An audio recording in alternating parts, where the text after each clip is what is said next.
మన పేరెంట్స్ వృద్ధాప్యంలోకి వచ్చాక శారీరకంగా, ఆర్థికంగా కూడా కొంత ప్లెజర్ అనేది పిల్లలపైన ఉంటుంది. మనకు తెలుసు మన పేరెంట్స్ మనల్ని ఎంతో కష్టపడి పెంచారు. అయినా కూడా ప్రకృతి ధర్మమో, కలికాల ధర్మమో తెలియదు కానీ దురదృష్టపు మాటలు అనేవి మనం మాట్లాడుతూ ఉంటాం.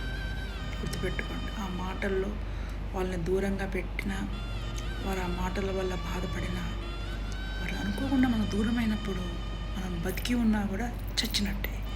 నేను అమ్మని అలా అన్నాను, నాన్న ఇలా అన్నాను.